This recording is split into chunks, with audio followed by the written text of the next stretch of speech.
It's on the way. The operation is run, I believe. Well, that's a nice view. That's a new beach. You just see the yellow line. Now, that beach has been built in the last 2 or 3 weeks. There is Senna. There is Berger. Engines just fired up.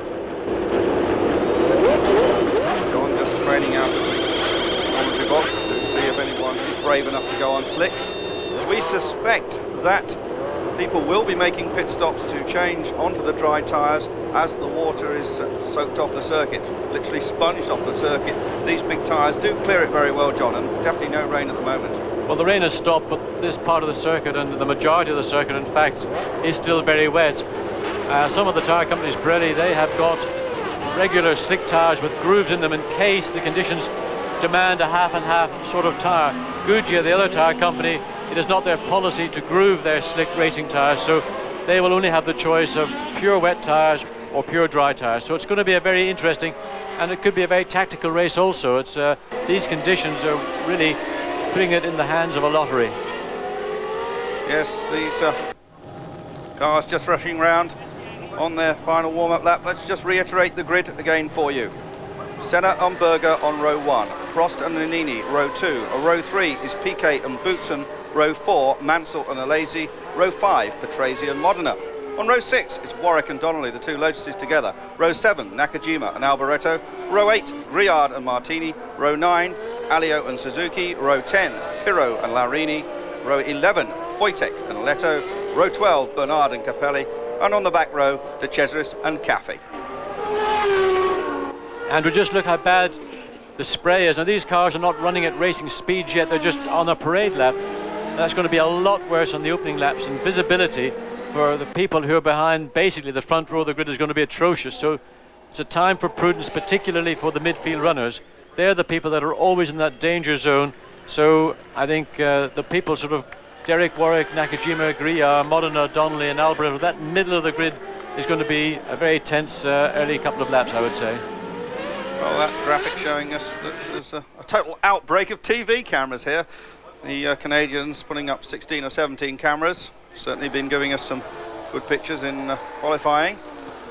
And as you see, a very big and enthusiastic crowd of Canadian fans here. Of course, we must never forget that great Canadian Gilles Villeneuve. The circuit now named after him. The driver you raced against, John, an exciting driver, and the only Canadian ever to score any points in the World Championship. Had about 12 Canadians in the World Championship over the years, but Gilles, the only man that's really been a top driver. John Alesi certainly weaving around there to get some temperature up. Now we go in car with Stefano Modena. 3 in-car cameras this weekend, 2 Williams and Stefano Modena. Just to remind you that David Brabham failed to make it, sadly. Had all kinds of gearbox problems on the first day, and then the track just didn't dry up quickly enough on day 2 to let him have a big go at getting in the race. I suspect he might have done had that opportunity been available. Seconds away now from the start. That all McLaren front row of the grid, a familiar scene. Alain Prost in 3rd position, has not won this race, one of the few Grand Prix that Alain Prost has failed to win.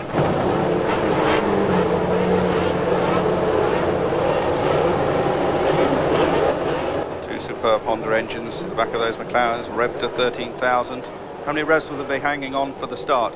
Not too many, because in these wet conditions you won't need anything like that. I would have thought somewhere around 9,000 RPM will be enough to get the wheels spinning, and then really balancing the wheels. Niet allemaal stil. Bottle, trying not to get excessive wheel spin, and here's the red light on now. Oh, and Berger was moved creeping away. Well, we don't know if he's going to get a penalty for that.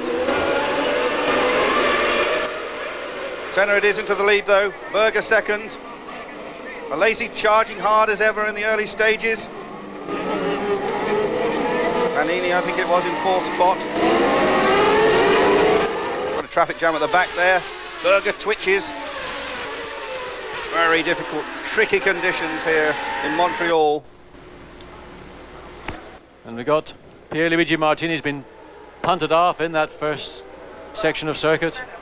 But Senna leading now, Berger second, Nannini third, and Alesi, who really stormed his way through. He's rather like a bully at the start of a race. He just elbows his way up front, and he's got into 4th place. We just saw Boutsen there trying to make up a spot and very nearly making contact. Plumes of spray behind these cars. Under the bridge and sharp right. None of the corners have names here at Montreal. You just see how atrocious it is coming into that corner. It's almost impossible to see one car behind the other. But as long as the rain stays away, it's going to clear up, I think, probably quite quickly. And with only cars running, a dry line is going to appear, I hope, within about 5 laps. And then we're going to see the dive into the pits. Who's going to be first and who's going to take the risk and run on slick tyres. As you said, John, it's all about strategy, this race. Senna, a master tactician. There's Alesi under the bridge. The Brazilian flag waved to encourage Senna as if he needed any. Fastest part of the circuit alongside the Olympic rowing basin.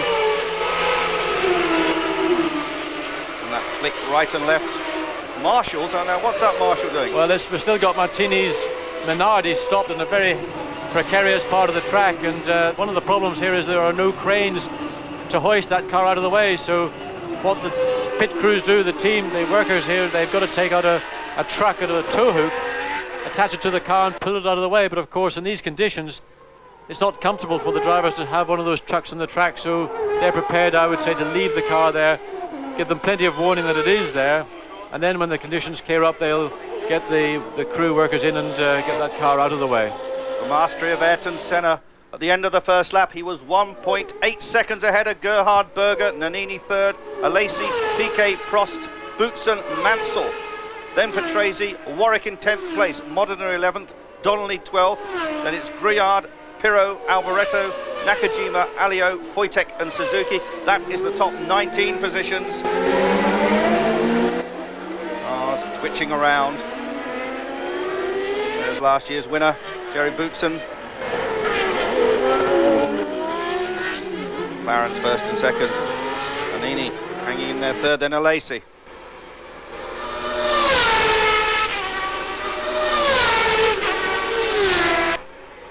These first 4 cars really are being able to stretch a lead on the rest of the field. They've got a clear road ahead of them. There's sufficient gap between the cars that the spray isn't interfering with them, so they're taking full advantage of that opportunity. Berger running about 1.5 seconds behind teammate Senna. Still that yellow flag. The car, they managed to pull the front of the car now off the racetrack, but still you see from that overhead shot frantic flag waving. I was saying in the distance there's an oil flag being waved. Somebody must have dropped oil or something on the track that has caused that flag marshal to put out a yellow and red flag, so maybe we're going to see some people coming into the pits at this stage already.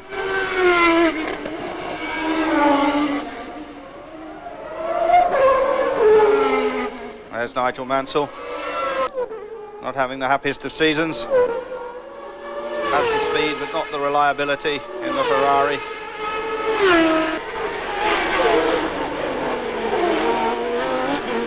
This is lap number 3. That is Ayrton Senna.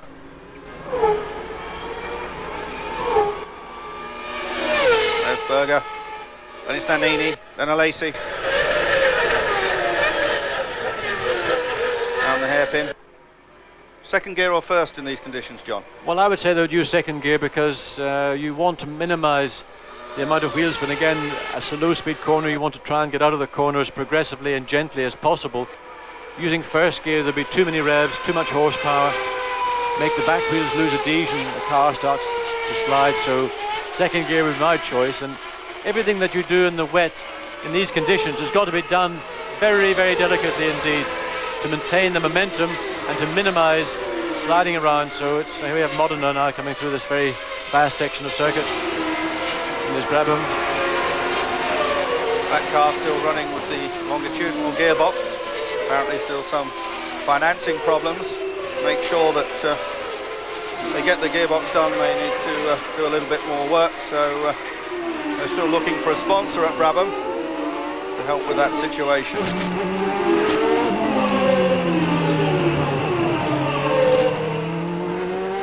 interesting story in the paper here in Montreal a couple of days ago that Bodden is totally denying the fact that he's superstitious, and this situation with wearing a glove inside out that we talked about a year ago, apparently it's just because the glove was uncomfortable the right way in. So he says he isn't superstitious, but there is Ayrton Senna. I have to say, I found it hard to believe that he wore his glove like that for the entire season. I can't believe he couldn't afford to buy another pair of gloves that were more comfortable. And I think some other people that have worked with him would confirm his superstitions are a little bit more than he's admitting to. But if it makes him comfortable, if that's what it takes to have Bodden go quicker, well then let him have superstitions. Right, just looking at the end of lap 3 on the Longines monitor. Senna, Berger, Nannini, Alesi, Piquet and Prost. That is the top 6. Boutsen is 7th, last year's winner. Then it's Mansell 8th, Tracy 9th and Warwick in 10th spot. Jean Alesi, we're used to the sparks coming off that front wing now, but John, you telling me that may not be allowed next year. The regulations are going to change, and with the Tyrrell in particular, the front of the aerodynamic wings in the car, what causes it to spark are the end plates of the wing are touching the ground nearly all the time, and that is a big aerodynamic advantage. Next year, those wing end plates are not allowed to be, they must be 20-25 centimeters above the bottom of the chassis. In other words, they're going to be well clear of the ground, and that's going to create quite a different aerodynamic problem for the designers of teams to have to cope with. The man to watch now, Boutsen has passed. Alain Prost is up to 6th place. There is Nelson Piquet, currently running in 5th spot. Will Piquet soon come under pressure from Boutsen? Currently the gap is 3.6 seconds.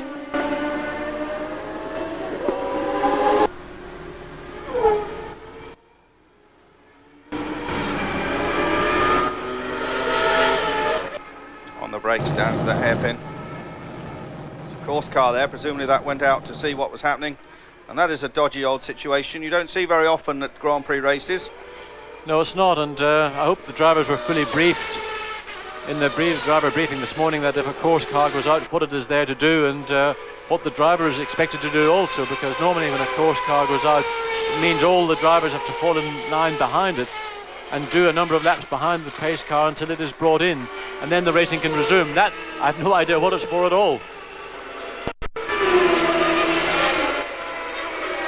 Showing the gap as 1.6 seconds between Senna and Berger, and it looks closer than that to me on that screen. Yes, the gap I would say is a little bit less than we're seeing on the screen. In fact, Nannini also is managing, I think, to close a little bit closer to Berger. I think with the track beginning to show signs of a dry line, it's enabling the drivers to attack a little bit more. They were being quite naturally cautious in the early laps, but now the beginnings of that dry line are appearing. It gives them the chance to use the power they have and the grip that these wet weather tyres are providing, and start to get a little bit closer to one another. Senna, Berger, Nannini, Alesi, Piquet and Boutsen. This race is scheduled for 70 laps, 307 kilometres, 190 miles. Whether it will go that full distance remains to be seen. All depends on the weather. 2 hours, of course, the cutout off point. There's Nannini, seems to be doing something with his hand to the mirror. Well, that gives a very good impression of how close the 3 are. Senna in the lead, Berger second, Nannini in 3rd spot.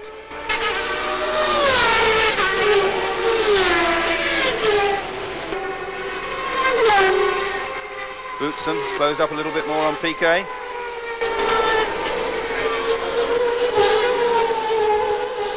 And these 3 are really pulling away from Jean Alesi in 4th spot. We can see that Alesi cannot maintain the pace of the 2 McLarens and the Benetton.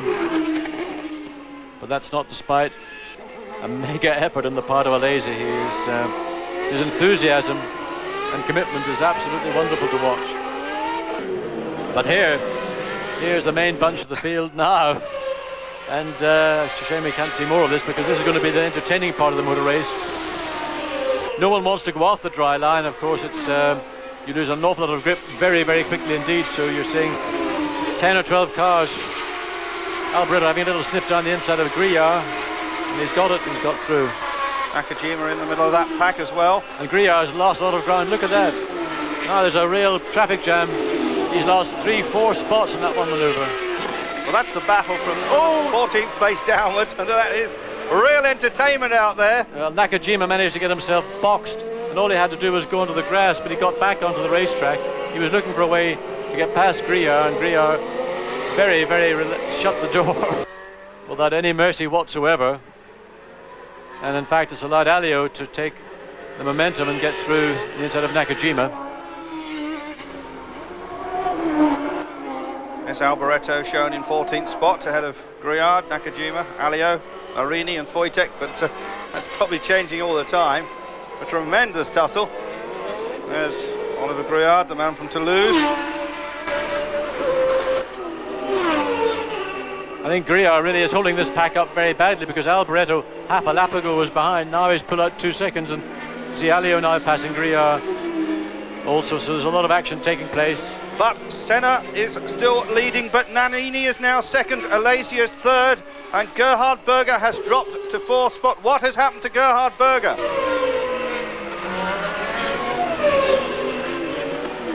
It appears that Gerhard Berger has stopped somewhere out on the racetrack while we watch this tremendous tussle for the lower spots. One of the leading contenders, it appears, is out of the race,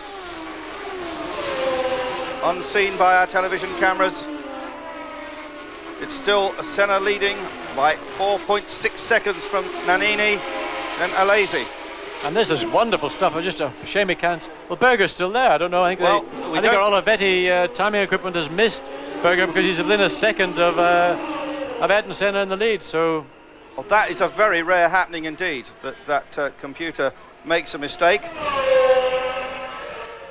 So, apologies. It is still Senna, followed by Berger. John, I think I've got the answer to this. I think that Berger's been penalised a minute for jumping the start. That they would put into the computer. It could well be. It could be that he was given a minute's penalty, and that's why our readout here isn't reflecting that penalty. All we know is that he's been dropped right down to the tail of the field. In fact, Berger's being classified as running in 24th. You see that? 1 minute, yes, you're right, well done. That's what's happened. So Gerhard Berger penalised a minute for jumping the start. We await, of course, for official confirmation of that. Well, he did creep. He did. I think he did more than creep. He was on the move well before red went to green, and the penalty for that is a 1 minute. So that's going to be very hard to find a way to claw back those 60 seconds. Senna, the fastest lap so far, 1:36.8. So the track running 15-16 seconds slower than it has in qualifying on Friday. There, Berger, second on the road, but actually down in about 21st place.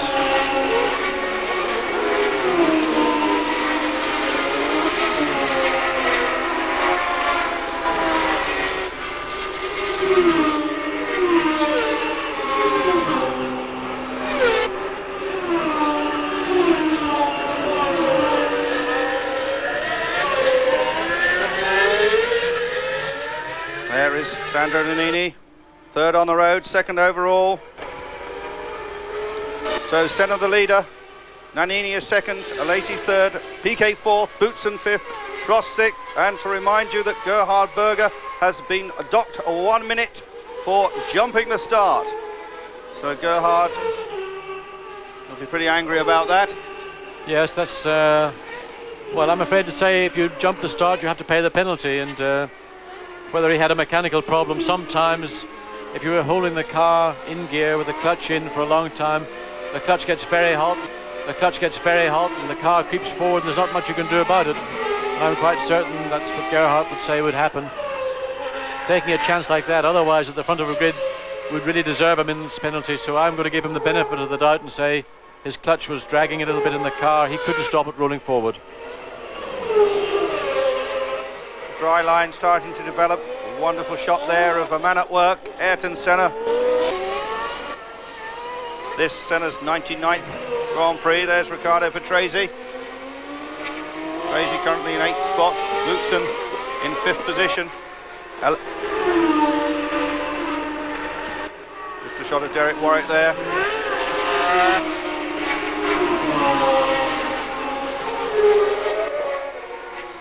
So Senna leads this motor race. Controversy here at the Ile Notre Dame. We'll be back in just a few moments. Going well, and quite frankly, the Lamborghini engine, I would think, must be the envy of most of the drivers in these conditions. The V12 engine has a nice big power band, comes in nice and smoothly and sensibly with a steady build-up of power. No big bang as it comes in to unstick the car. Having said that, of course, and there's one of the Williams in for 6, and that's Boutsen, who is It's Eric Bernard in the Lola Lamborghini, the Frenchman. He was well down the field. He didn't qualify particularly well, and he's obviously effectively out of the race. Yes, he was in for other work. He was putting on more wet. But for Tracy, of course, the Renault engine, having said high praise for the Lamborghini engine, the Renault engine is particularly smooth. News that Gerhard Berger has a 60-second penalty now for jumping the start. Do you remember when they got away, I said it looked to me as though Gerhard Berger was jumping the start. He has, and into the pits for tyres comes Patrese. Yes, well, finally the flurry of tyre changes has started, albeit rather late, I would have said. I think anybody who changed a couple of laps ago. You rejoin us with Riccardo Patrese making the first move onto slick tyres. The circuit is drying out here. Ayrton Senna still leads. There he is. Official confirmation has come to us now that we were indeed correct. Gerhard Berger has been penalised a minute for jumping the start. He currently lies 2nd on the road, but is down in about 20th position.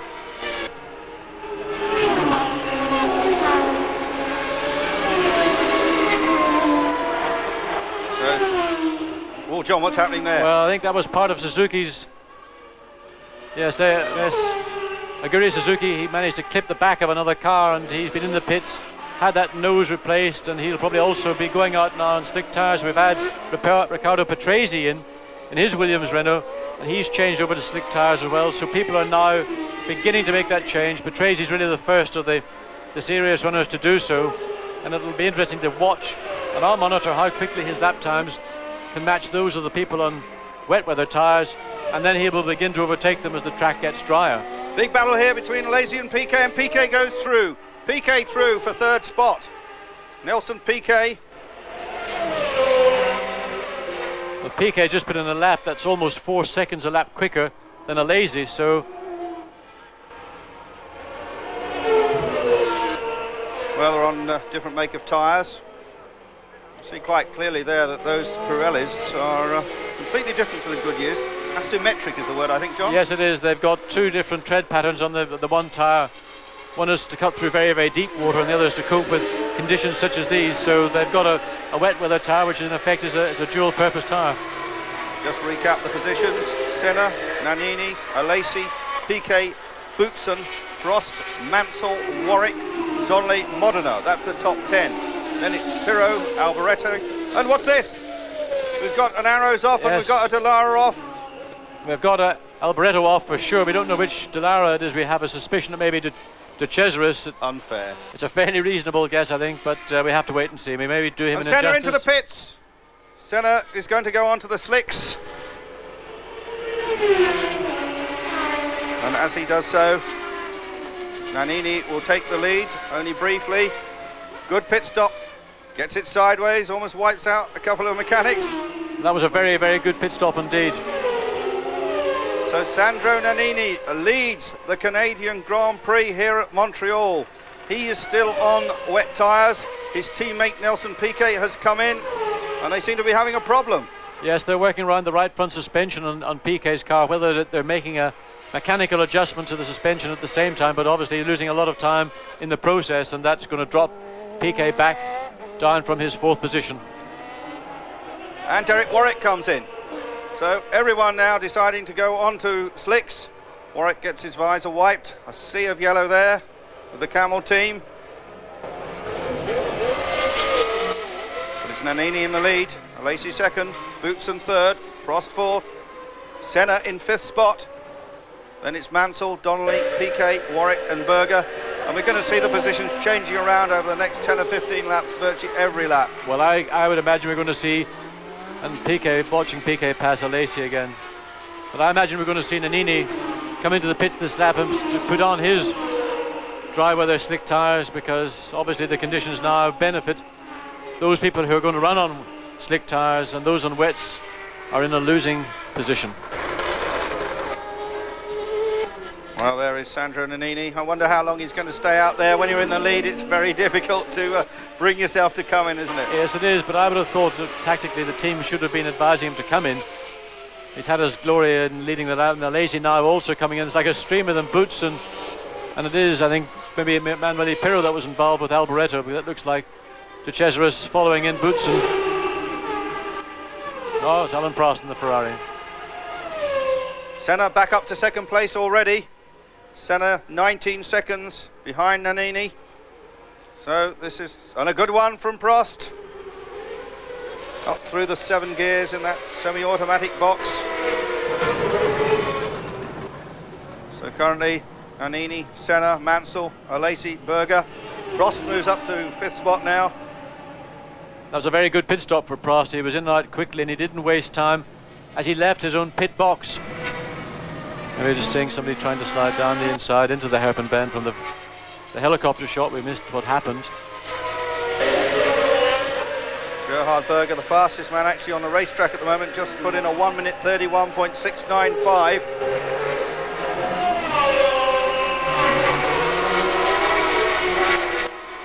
I suspect Nannini has to come in this lap. Let's watch and see whether he's going to pay any heed to our advice. Berger and Senna, of course Berger's had that 1 minute penalty, but he ought to be getting out of the way of Ayrton Senna, let him get through and get on with the lead of the race. Just trying to see if Gerhard's actually changed tyres, John. Looks as if he has. It would appear so. I think if he was running at that speed, it's an indication that he would have been into the pits and put on those slick Goodyear tyres. Nannini lapping in the 135s. Senna lapping in 133, and Berger now put in the fastest lap of the race to date, 1 minute 29.910. He's got that minute penalty to make up. Well, he's also got an entire lap to make up to his teammate. So Ayrton Senna leading the race.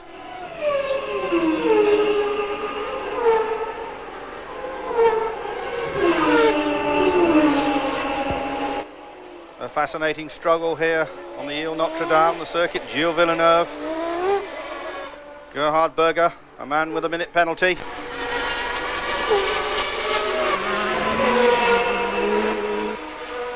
There's some of the wet weather tyres have just come off, gently steaming to themselves. And here's a replay. Sure exactly what that was about, but here is the current leader, Sandro Nannini. The family riding on a high at the moment. His sister has got a record high in the Italian charts, the Italian World Cup song she's recorded. So Nannini did go into the pits in that replay. We're just getting the benefit of a couple of minutes ago, Nannini, who was leading the race, going into the pits to change onto his slicks, and that of course places Senna back at the head of the field. With Alain Prost now running in second place behind him. Jean Alesi third, Boutsen fourth. And that's a slow stop.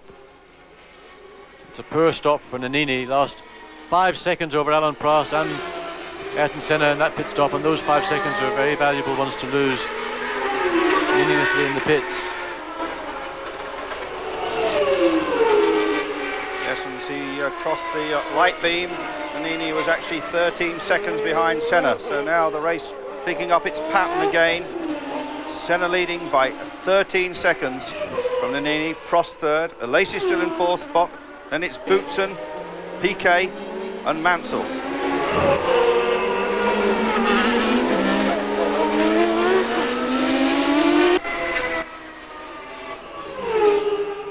John, can there be any appeal against that decision of the stewards to penalise Gerhard a minute? once the stewards have made a decision, there is no right of appeal whatsoever. This is a regulation that was introduced for 1990. The stewards of a race meeting, once they make a decision, no team, driver, individual, whoever has got any right to appeal. Once that decision is there and it stands for that meeting, and if you are penalised a minute or fined a fortune in dollars, it's pay up and stay quiet.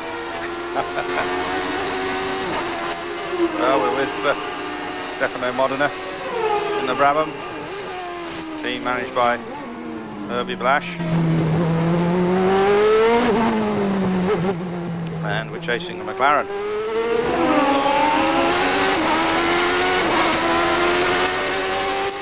The horsepower of that McLaren, John. This Brabham on the latest Judd engine,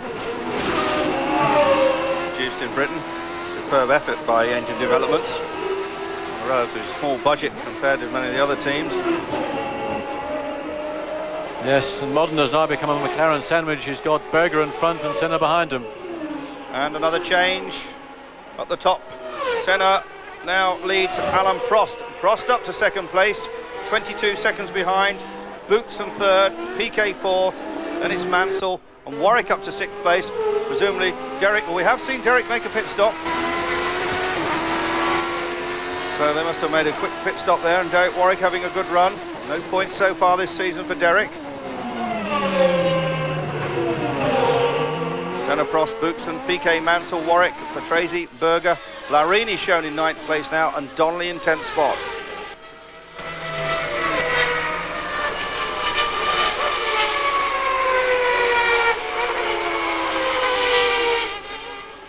Now in replay, just see Modena being passed by Senna, was getting very out of shape in that manoeuvre. Well, he had to go over the wet part of the track to get ahead of Modena, and on slick tyres that's not very comfortable to do.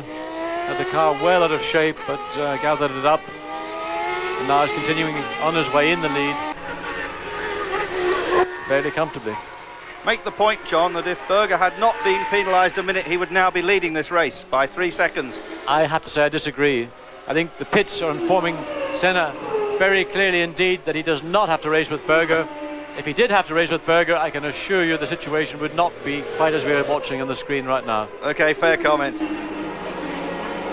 My goodness, these guys they've got people lapping the back markers, Prost in the middle of the back markers. Of course, the back markers get out in the damp and then they lose all adhesion. Yes, and of course when they get out in the damp, they're not really in control. So it's a very hazardous moment for Prost here in the Ferrari, and Boutsen following him less than a second behind in his Williams. Mansell putting in some quick laps. Times have dropped now to the mid 127s. Derek Warwick has just turned a 127.481 confirmation after 17 laps. Senna leads from Prost and Boutsen. So the position is still swapping around.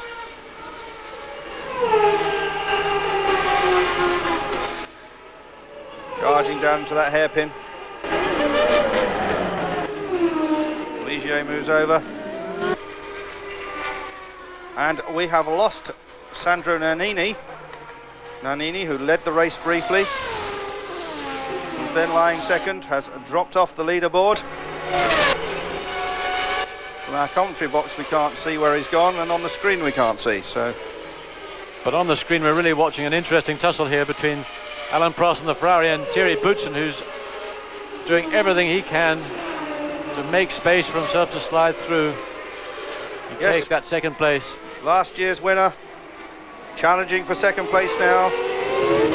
And really I have to say Boutsen looks like he's capable of running a lot quicker than he is. Alan Prost in second place is being able to hold back Boutsen. The chance to pass really means going off the dry line onto the wet line, and that could be the end of Boutsen's race if he made that move. So let's watch and see if Boutsen's brave enough to do what Senna did a couple of laps earlier, coming down this section of track under the bridge and into one of those second, third gear right and left S's. And he wasn't close enough to have a look, but he's certainly giving Prost something to think about. His mirrors are going to be very full of the blue, yellow and white Williams. Senna leads by a massive 30 seconds over this battle for second place.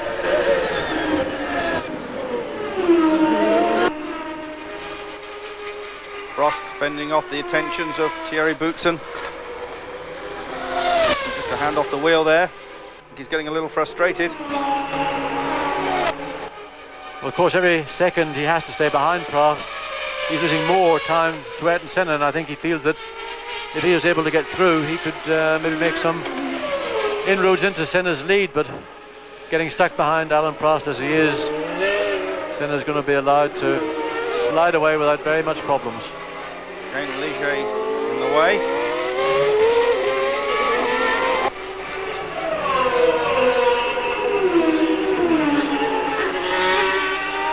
Senna, Prost, Boutsen, Piquet, Mansell, Warwick. And this is a chance, this is a difficult moment for Prost. He's caught behind Alliot, and Boutsen's looking to take advantage. Oh, he's lost it. Oh, he lost my it. Goodness. Well, Alain Prost did something which is displays his experience, and that was he anticipated Boutsen coming down the left-hand side, being on the wet, losing control as he did. He backed off the throttle, got on the brakes, and of course Boutsen then slid into Alliot's Ligier, and Alain Prost now continues in second place, unhurt and unhindered. In fact, it was Larini's Ligier we saw, not Alliot's car. But watch again, Boutsen saw the opportunity, took it, locked a brake, skidded past Prost, hit Larini's car. Boutsen, I think, was trying to get back to the pits, but in the meantime, Prost used all his experience, read that situation very, very well indeed. Now that's maturity, that's what a good Grand Prix driver is all about. Yes, well, no point at all, really, and Thierry getting back to the pits as John Lacey goes for a spin on the grass. Yes, he's got his slick tyres well and truly on the wet. That's at the same spot. In fact, we just watched the incident with Boutsen and Larini, so anybody who gets one wheel offline is going to be into the gravel trap or on the grass. And just look at the gravel flying out of the radiator ducts on that Tyrrell Ford. All that's going in front of race leader Ayrton Senna, and I'm sure he's not too happy to get a face full of gravel. That can do a lot of damage to his car. Potentially radiators can be punctured by those.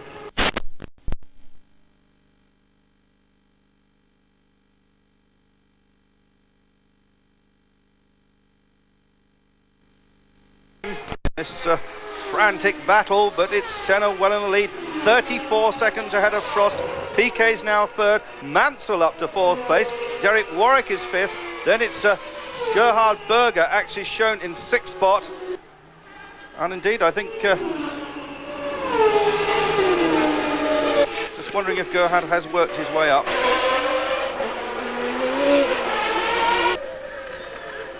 Prost chucking the Ferrari into the hairpin. Now we see Piquet very close indeed. Well, confirmation that Berger is indeed sixth. So what a storming drive from him despite that problem.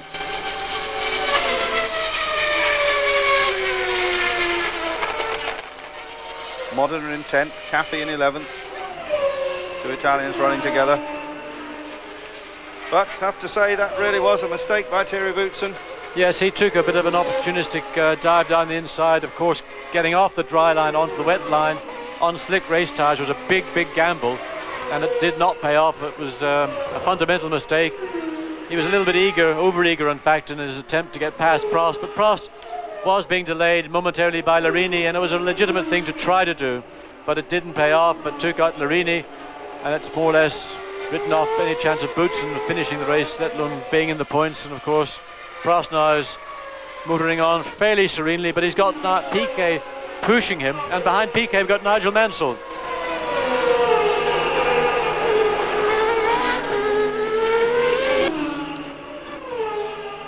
So we have Senna leading the Grand Prix here in Canada. A fascinating motor race. Senna motoring off into the distance, but so much can happen here. We'll be back in just a few moments after this short break. Despite that 1 minute penalty? Yes, well, I think that's about as far up as you'll get. I'm not, I mean, a minute penalty is a hell of a thing to overcome, that's for sure. But I feel very sorry for Alliot, because here he is minding his own business and gets taken out of the Grand Prix after about 20 laps or something by a guy that overcooks it. All right, let's go back. Second gear for Island Hairpin. Nelson Piquet, and you can see Nigel Mansell coming up into the picture. There he is. Ferrari second, Benetton third, Ferrari fourth of Nigel Mansell. In fifth position, it is is still Derek Warwick, as he was last year, doing well in the Canadian Grand Prix. 6th Berger, 7th Patrese, in 8th position it is Martin Donnelly. So both the Lotuses are doing well. Mansell.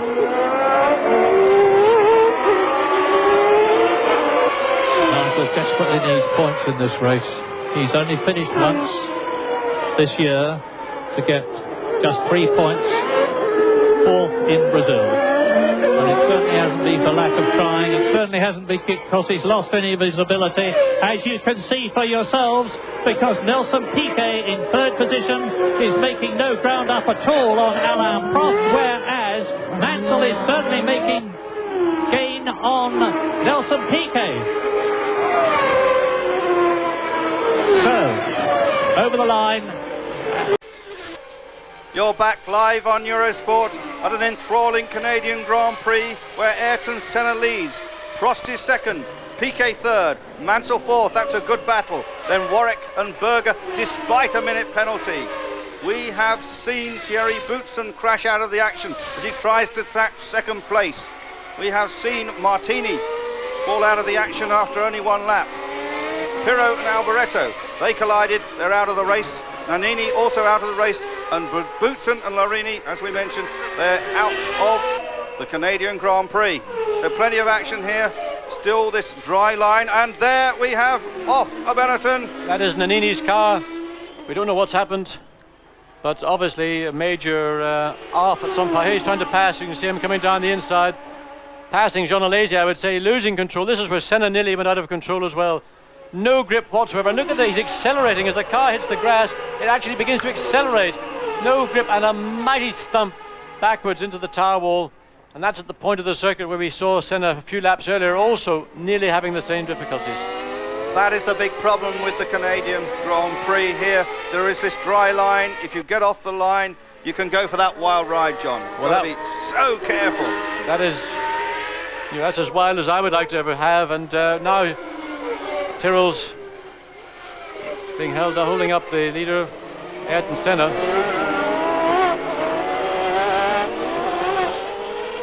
Again, for Senna, he's got to be so careful where he chooses to make his overtaking moves. Alesi, in fact, it is. There's a yellow flag now, so no one is allowed to pass. That stationary yellow flag means you are not allowed to pass, and you have to wait until a green flag is displayed after the incident before you can recommence your overtaking maneuvers. But Alesi sliding past Martin Donnelly. Donnelly shut the door. Alesi looking to go down the inside.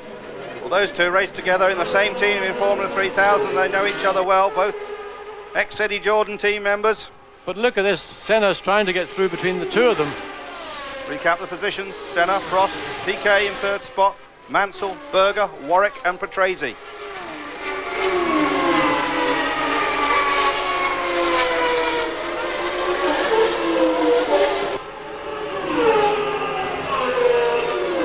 And these conditions are really very tricky indeed, because the race line is not really wide enough to allow two cars to pass side by side, so you have to choose particularly carefully where you're going to do that. And it's taken Senna almost the best part of a lap to get past two cars, and he's got a further two cars ahead of him.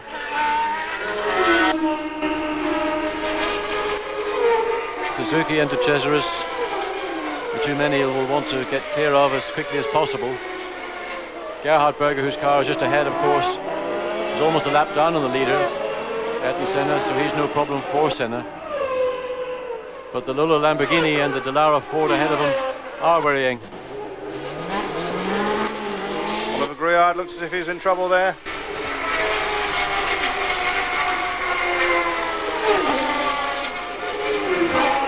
Gerhard Berger going through the picture. There's Senna, Alesi.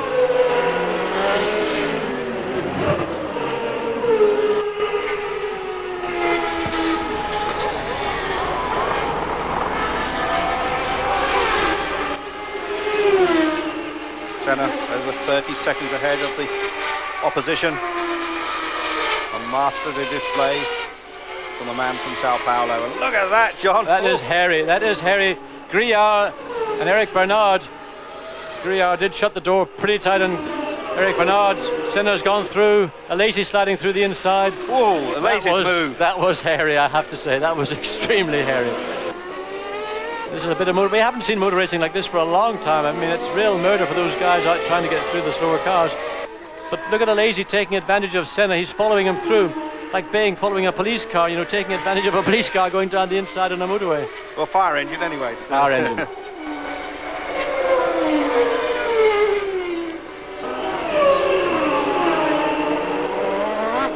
Alesi, familiar crash helmet colours. The colours of the late Elio De Angelis.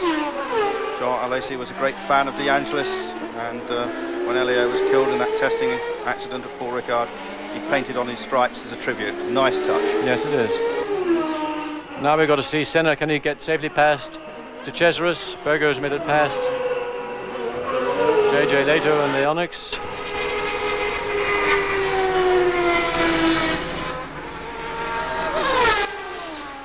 Gerhard Berger currently in 5th spot. 23 cars still running, 22 cars now.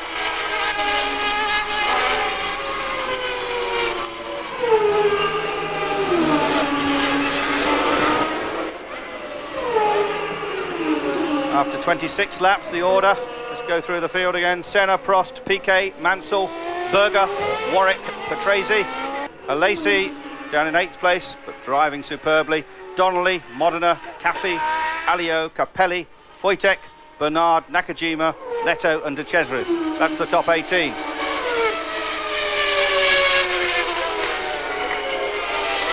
Berger 55 seconds behind his teammate Ayrton Senna. When you add on the 1 minute penalty, 5 seconds ahead of him actually on the road. Here's the battle for second place with Alain Prost and Nelson Piquet. Piquet's progress has sort of come to a halt. He rushed up to the back of Prost, and Nigel Mansell's dropped back. Oh, again, look at that. Alesi's car has gone into... My goodness, that was a pretty awful accident, but John Alesi's quite all right. He did the very same thing, it would appear, that Nannini did a number of laps earlier. He came down, probably tried to pass somebody on the wet part of the track, has gone out of control and smashed into Nannini's Benetton, broken the Benetton in two. Alesi's Tyrrell is also damaged, but Alesi was able to climb out of the car totally unhurt. But let's watch it here, yes. Trying to pass to De Cesaris, exactly a mirror of Nannini. See how the car swings one way, then the other, and the car, as soon as it hits the wet track, accelerates and slams into Nannini's already severely damaged Benetton. My goodness, that was a big shunt. A very big shunt indeed for Jean Alesi, but he steps out uninjured as Ayrton Senna continues. After 27 laps, it's Senna, Prost, Piquet, Mansell, Berger and Patrese.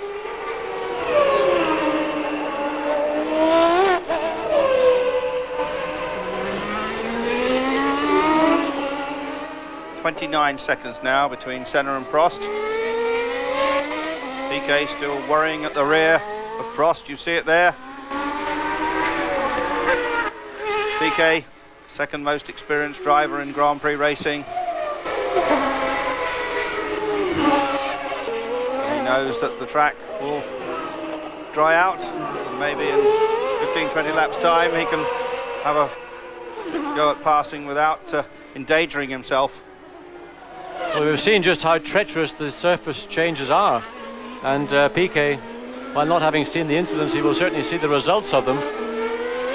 And being as experienced as both these drivers are, they're not about to take unnecessary chances, and as long as Piquet can keep in touch with Prost as the race goes on, the track may well become a little drier, but of course the part of the track that's wet is not the part of the track that anybody's going to be on anyway, so that progress is going to have to take a little bit longer than maybe Piquet would like it to do, but patience is the name of the game at this stage in the race for him. When they come into traffic, that's the best opportunity he's going to have to try and get past Prost. The use of traffic will become a major part of the second half of this race, assuming that there's any traffic left to pass. If we see any more incidents like we've watched Nannini and Alesi, there may not be too many cars running at the end of the race, Andrew. Piquet, of course, also has to worry about Nigel Mansell. Mansell only a couple of seconds behind Piquet. There you see him in the picture now.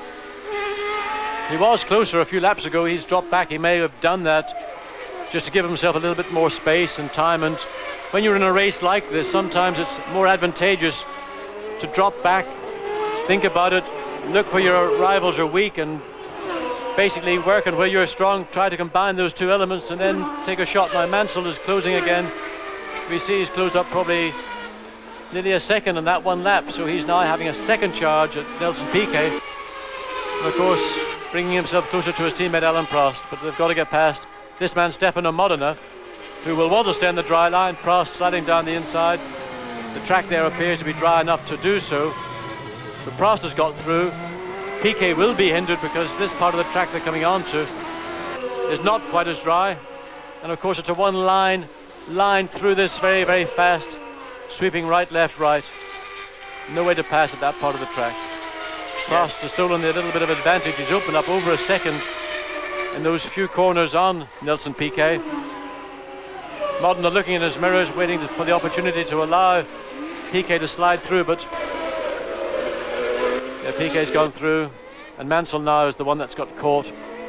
But I would hope that Modena will stay well to the right, coming out of this corner, let Mansell go up on the inside.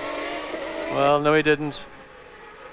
He ought to let him go through there. He should have gone. I mean, that was a mistake on Modena's part. He had the opportunity to let Mansell get through there. It wouldn't have affected his own position and would have allowed this race to continue as a race. Yeah, blue flags were waving at him. Now Griard it is who is holding up Alain Prost.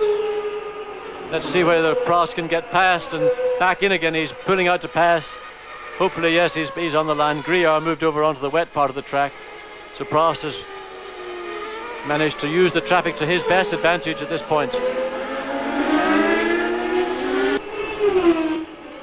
Well, tremendous battle going on here. Senna 29 seconds ahead of Alain Prost. Then we have this battle between Piquet and Mansell. Stay with us, we'll be back in just a few moments. Mansell, having passed the Brabham Jug, will sail away. He's doing so, but he's still got to make up distance on Nelson Piquet, who has taken the opportunity to pull away from Nigel Mansell, and sandwiched between them is Griard. There he is, the Frenchman in the Italian Marcella. We are on lap 32 now. Ayrton Senna leading very comfortably indeed, and taking his time about getting round the circuit by his standards. Prost in second position. In third position it is still Piquet. Fourth is still Mansell. In fifth position it is still Gerhard Berger, allowing for the 60 seconds penalty, that is. A 2 secondi da Prost, Mansell a 2 secondi da Piquet, Berger a 19 secondi da Mansell. Questi sono i primi 5, aspettiamo sul traguardo il sesto, che dovrebbe essere Riccardo Caprese, che transita in questo momento a 15 secondi da Berger, tallonato a 1 secondo e 4 da Warwick. Poi c'è un buco di mezzo minuto con ottavo Donnelly che precede Modena, Caffiagliò, Capelli, poi Seghe. 32esimo giro concluso, non siamo ancora alla metà corsa e già c'è stata una serie di colpi di scena che addirittura è difficile ricordare. Senna continua a guidare la corsa, Piquet insidia sempre la seconda posizione di Prost, che adesso... You're back live on Eurosport for our flag-to-flag coverage of the Canadian Grand Prix, a race being led by the great Ayrton Senna. 30 seconds ahead of Alain Prost, the reigning world champion, a man who has never won this race. Prost is being chased by Piquet and his own teammate Nigel Mansell. Gerhard Berger is in 5th spot, despite a 1-minute penalty. Had he not had that penalty, then in theory at least, he would have been leading this motor race. Behind Berger is Patrese, then it's the two Lotuses of Warwick and Donnelly in 7th and 8th spot. Here is Nigel Mansell, had a little problem in the last couple of laps with traffic. He's sorted that out now. He's passed Modena, he has passed Griard, and he is attacking as Nigel only knows how to, attacking Nelson Piquet. John Watson. Well, these three cars, Prost, Piquet and Mansell, had an awful lot of traffic in the last 5 laps. They've all got through safely. It opened the gap up again, but I would anticipate in the next number of laps we're going to see gradually Piquet closing up to Alain Prost and Nigel Mansell closing up to those two guys. So the prospect of a race with these three cars for second place, to me, is going to be very exciting. Yes, Berger still lapping very quickly out there. Berger just turned a 1 minute 24.299, comparing with his 1 minute 20.465 in qualifying. The gap remaining constant between Senna and Prost, just about 30 seconds, actually shown now as 29.5. Those vapour trails wisping off the back of the McLaren's wing. John, we've talked about it before, it's always worth an explanation. Why are we getting these plane-like vapour trails? Well, the weather conditions here, it's a very heavy air, a lot of moisture in the air. And as the air passes over and through those rear wings, you get an effective vapour trail. It's like looking up in the sky and you're seeing the vapour trail from a jet plane. This is the air, the moisture-laden air being accelerated very rapidly over and around the wing, and that's that little wisp of white you see in the tail on each side of each wing. Like somebody having a little quick fag on the back of the wing. All the cars doing it. Bernard just going through our picture. Well, just coming up to half distance. This race scheduled for 70 laps.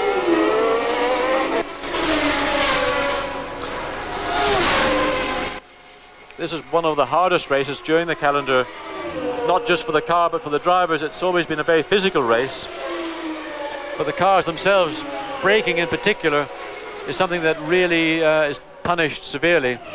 And it's quite common to see cars finishing races not only with no pad material in the disc, but the disc itself being worn down almost to a wafer. So trying not to use the brakes excessively is an important part of the driver's strategy. Excessive use of the brakes can easily mean a trip to the pits to change pads, or having to back off the pace of the race to ensure that you get through to the finish. But Prost has managed to open up again a little bit more of a gap on Piquet. We saw there again with the slower traffic, one of the onyxes, that Prost is being able to take advantage of the traffic better than Mansell is, and Piquet. Just getting those people on the right part of the track and the other two catching them in the wrong parts. Yes, the gap between Prost and Piquet now 2.1 seconds, a similar gap between Piquet and Mansell, and then Gerhard Berger, including that penalty, another 20 seconds behind Mansell. A super drive from Gerhard, really, despite his indiscretion at the start, and he hasn't given up. He's just given it everything and been lapping quicker than almost anybody else throughout the race. Yes, it is, and I think really he has to thank the weather for that. Because of the conditions, he's been able to take advantage of being at the front of the race and driving unhindered or unimpeded, and he's virtually made up a lap on everybody other than the top four people. So running in 5th place is a very impressive drive indeed from Gerhard Berger. Well, the race only half through. Cesaris in the pits. Putting on another set of slicks. The choice of tyre that you fit when you went onto the slick tyre was also very critical, because after you go out on a wet racetrack, when it dries out, the track is what is described as being green. There's no rubber on it, and that can have a different effect on how a tyre performs. And if you choose the wrong tyre, you might find that the tyre performance can fade away very quickly. So the correct tyre choice in these conditions is possibly more critical than it would have been had it just been a straightforward dry race. De Cesaris was lying in 17th spot when he made the pit stop. This is lap number 36, the race going into its second half. And projecting forward, it looks as if the race will run its full 70 laps, John. The first half completed in just about 52 minutes. Yes, I think we've got no problem with seeing a full race today. The track really is in effect dry. It's just that the edges, the parts that people want to use to overtake, remain damp and extremely treacherous. So the lap times are about what one would have expected had it even been a regular dry race. Just the amount of prudence and caution that everybody has to exercise to keep any one of their four wheels off that. One wheel on that damp will take you a trip into the barriers, the tyre wall. We've seen Nannini go off in a very spectacular way. Then we saw Jean Alesi go off in an even more spectacular way at this particular point of the circuit. Yes, Patrese coming under a lot of pressure from Derek Warwick as Ayrton Senna goes to lap the pair of them. Again, this is a situation which Derek Warwick, I'm sure, is going to try to use to his advantage.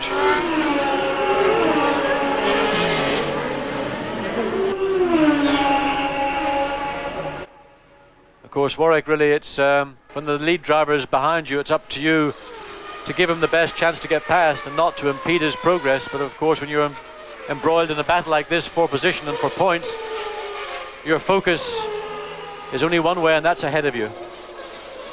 Yes, well, that is the battle for 6th spot. After winning at Imola, Tracy was pretty disappointed. The team came to the circuit with high hopes, I know, Williams. But we've seen Boutsen crash out as Senna goes past Derek Warwick. And that's what Warwick did, was absolutely perfect. He recognised Senna behind him. He moved to the left, let Senna take the position. Now hopefully Patrese will do the same for Senna. And when that exercise is complete, hopefully the gap between Warwick and Patrese will be back to where it was before Senna got involved with the two of them. Senna 31.8 seconds ahead of Alain Prost. Piquet still third, and Mansell and Berger.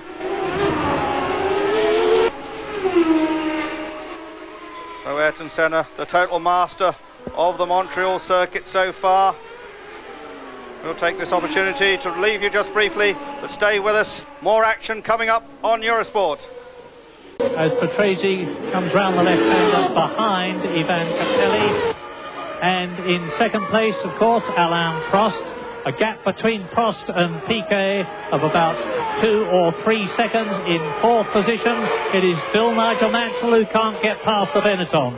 Fifth place, it's still pretty static, is Gerhard Berger. A really storming drive after that 60-second penalty of his. Then lapped, or yes, through to lap Riccardo Patrese. Sixth in the race goes Ayrton Senna, and seventh is Derek Warwick. Yes, and Derek Warwick was looking, I think, to try and stay with Senna, so if Senna got past, he could try and follow him through, but he wasn't quite close enough. It was a tremendous idea, and I was rooting for him. I could see what he was angling up. He nearly got close enough, but it would have been overly heroic, because Derek has been stuck behind Patrese for quite some time now, and of course, with Patrese pretty experienced, he won't be putting any wheels off the line and onto the wet. And so he's leaving it all for Warwick to do, to try, because he's got to step out of line, get onto the slippery stuff, and basically say his prayers, keep his fingers crossed and hope he can do it. But at the moment he's taking what's probably much more the sensible course, trying to force it. Conclusione del 38esimo giro. E intanto Mansell si è portato. You're back live on Eurosport as the battle for second place hots up. Alain Prost coming under increasing pressure from Nelson Piquet. There is Piquet. And Mansell with them too. And a good battle also for 6th spot a little further down, with Derek Warwick really pressing hard after Riccardo Patrese from the helicopter. Anything that Piquet can do to get past Prost is a wily old bird, John. Yes, it is. It's a race of strategy. These are both very experienced, mature Grand Prix drivers. They're not going to do what we saw Nannini or Alesi do. In fact, that part of the circuit now has been forbidden to pass because there's a statutory yellow flag. It's been there for the last 5 laps, and I think it's been decided to keep that flag out for the duration of the race. But these guys, Mansell, Piquet and Prost, I would not imagine that they're prepared to take that same gamble. But of course they're going to look for any opportunity they can, and I think that opportunity is only really going to come when they come into the traffic, the slower cars, the cars that they've already lapped and are going to lap for a second time. So let's watch and hope that at some stage the traffic they're going to come up to enables this fight to become something really the highlight of the race. Senna, Prost, Piquet, Mansell, then it's Berger, Patrese, Warwick, Donnelly and Modena in 9th place. To carry on with the positions, Caffey 10th, and it's Capelli, Wojtek, Bernard, Nakajima, Leto and De Cesaris.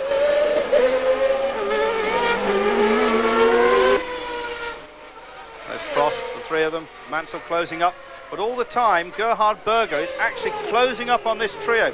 17 seconds behind this battle for second place is Gerhard Berger.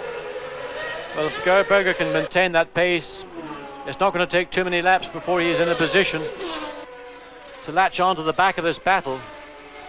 And I'm sure the mood that Berger's in, he's not going to take any prisoners. He's going to try and take every opportunity he can to make it a podium position. I've never have guessed, having seen his 1 minute penalty, that he'd be in a position to finish in the top three, and that looks like being realistic right now. Well, now we see the battle for fifth place. Derek Warwick trying to find a way around Riccardo Patrese.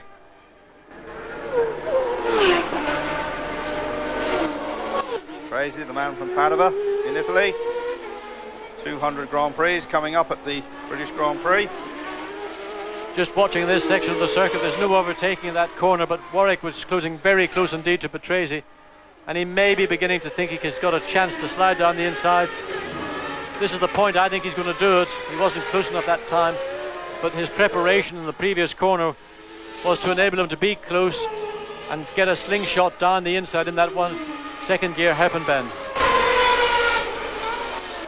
Still 29 seconds between Senna and the battle for second place, Prost, Piquet and Mansell. You see the gap, 18 seconds actually between Mansell and Berger. Warwick still looking for... and he's having a go. Good manoeuvre, and not a normal place to pass either. And that was a very courageous manoeuvre, because he had to go the long way around Patrese, and that part of the track is still marginal. It's not as dry as the racing line is.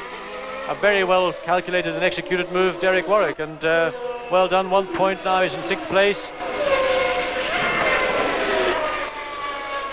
Here's Nakajima, about to be lapped. And this is the situation Piquet and Mansell are both looking for. Nakajima's pulled well over to the left, let all 3 cars get through, but now they've got Martin Donnelly ahead of them, so the situation has got to then be tackled yet again by Alain Prost. Piquet hoping for an opportunity, and Mansell likewise sitting there thinking, well, when's my chance going to come? Good motor race, this Canadian Grand Prix, here on the Gilles Villeneuve circuit on the Ile Notre Dame, this extraordinary man-made island in the middle of the St. Lawrence Seaway. The odd freighter goes past every so often. The home of Expo 67, way back in 1967 of course, and subsequently the Olympic rowing competitions were held here. Down to the hairpin. Confirmation of the new top 6, Senna, Prost, Piquet, Mansell, Berger and Warwick. And now they've all got to wait behind Donnelly coming through this fast section of circuit. There's no way to pass here. The first chance they're going to do any overtaking, I think, is, well, let's wait and see. I was going to say the same plot, same place that Warwick got past Boutsen. I don't imagine Prost is quite as adventurous as Derek Warwick would be, but Piquet certainly having a sniff down the inside of Prost, but not happening this time. This is lap number 43 on the 70. Martin Donnelly not giving way really at this point. He should have pulled over and allowed these 3 cars to get through. That's part of the etiquette of Formula One racing. I one time got a major, I'll not say what it was, lecture. Dressing down from Ronnie Peterson for holding him up in the 74 Monaco Grand Prix, and I was in a race with Emerson Fittipaldi. He came to me after the race and said, you never ever hold up the leaders or the people that are in contention for the lead. Whatever your position is, you move over, let them through. Maybe Martin might find Alain Prost or Piquet, or possibly Prost. I think not so much Piquet, because Piquet is using this as an opportunity. But Prost may not be entirely happy with Martin at this point, and maybe have a quiet word in his ear the next time the drivers have a meeting. But now Martin's moved over, well over to the left, and 3 guys go through, one after the other. Nose to tail for second place. Prost, Piquet and Mansell. A world champion, a former world champion, and a man who'd love to be world champion. Oh, Piquet very wide there. Back end of the car broke loose, corrected it, and in doing so just got the rear wheels almost off the road onto the grass. Piquet's enthusiasm really up here. Spent a lot of time in the pits with the mechanics during qualifying. That's something we didn't see a couple of years ago when he was at Lotus, or last year indeed. And Piquet really has got up back into the program, John. Well, I'm delighted to see it, because a racing driver, the one thing he never loses is his ability to race. He may lose motivation, he may not feel inclined to want to go out and drive and actually to motor race. We are seeing a motor race. We don't see motor racing all that often in Formula One. What a great opportunity we have to enjoy three outstanding race drivers actually having a motor race. Nigel seemed to have dropped back a little bit there. Well, again, I feel that maybe he's in a position he's not able to challenge, he's not able to take advantage of the speed he had to catch up to the back of these two cars. I feel he drops back to catch his breath, to give his brakes, his tyres, maybe even the engine. Maybe the engine's getting a little bit warm. But I would think within the next lap or two you'll see him closing back up again to the tail of Piquet's Benetton. But of course Alain Prost so far has not put a foot wrong. He's not given Piquet that opportunity he's looking for. And Piquet's keeping the pressure on. He's not doing what Mansell's doing and dropping back. He's pushing Prost every inch of the way. And then let's have a look coming through here. The last time Piquet ran very wide coming out of the corner. I think he's going to have a shot now. Let's watch and see.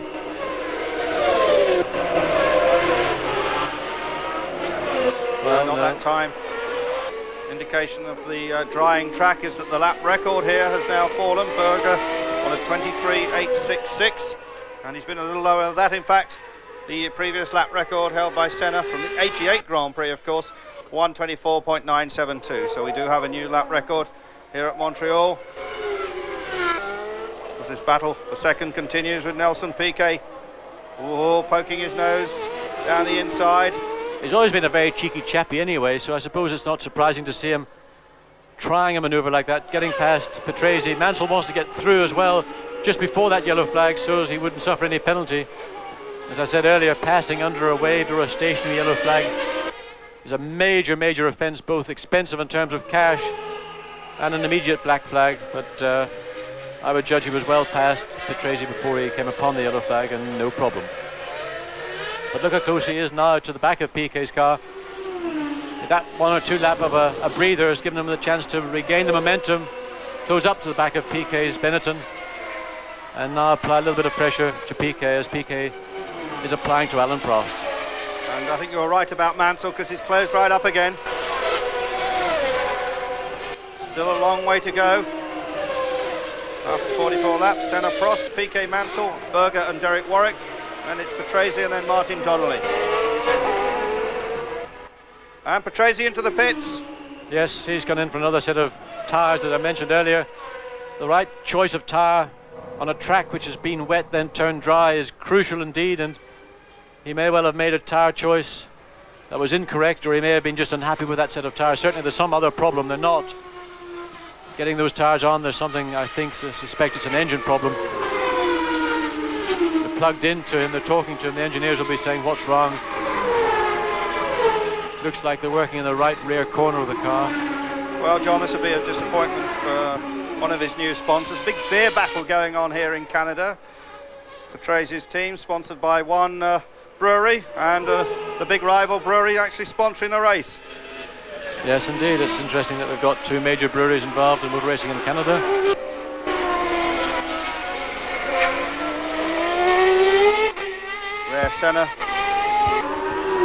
Senna well in the lead still. The gap still just about 30 seconds, so Ayrton Senna in a class of his own here around the Montreal track, but tremendous battles down the rest of the field. I'm sure you're going to stay with us for the remaining part of the action here at the Canadian Grand Prix.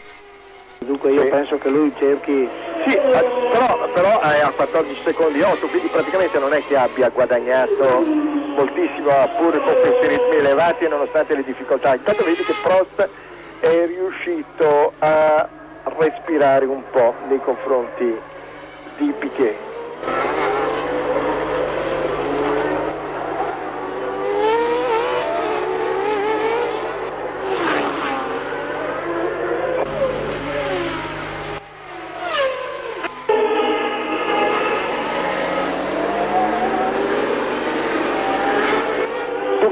Sul tempo medio di 1,25, mancano 23 giri, diciamo 22 giri a questo punto. Adesso vediamo in cabina di fare due conti per vedere approssimativamente quanto può mancare alla conclusione della corsa. I ritmi dovrebbero rimanere questi, il tempo per il momento atmosferico non cambia, i tempi sui giri si ripetono con costanza ormai, quindi calcolando il tempo di 1,25 dovremmo essere tranquilli, e cioè dovrebbero mancare circa 27 minuti alla conclusione della corsa. Questa naturalmente è un'indicazione per la regia, sono 23 giri alla fine. E diamo la linea a Zermiani. Ecco, Patrese è ripartito ma con poca convinzione, hanno dato lo sfiato alla... You're back at Montreal and this stunning battle for second place continues. The order hasn't changed while you've been away, however. It's Prost, then it's Piquet, then it's Mansell. Second, third and fourth. Senna is 30 seconds ahead of that trio. John, an enthralling motor race. Yes, it is. Unfortunately, we have not had any more rain. And I'm looking at the track, it is gradually, the dry line is widening, and that's going to create more opportunities for Piquet Mansell to have a shot at that valuable second place. Both of Piquet and Mansell have been looking every side of Prost. So far they haven't found a way past, but as the track widens, the dry line widens, I think we're going to see better and better action in the next number of laps. Piquet right up the gearbox of Prost, Ferrari, almost nudging him as I come around that second gear hairpin bend. New lap record just set by Ayrton Senna, 1 minute 23.556 on his 48th lap, and Senna showing that he is still the fastest man out there. Andrew, I haven't seen Piquet race like this for a very long time. This is, I think, the best race he's provided for his fans, for the spectators, for TV in 3-4 years, since the days really of Mansell and Piquet at Williams. Yes, Piquet, a former winner on this racetrack.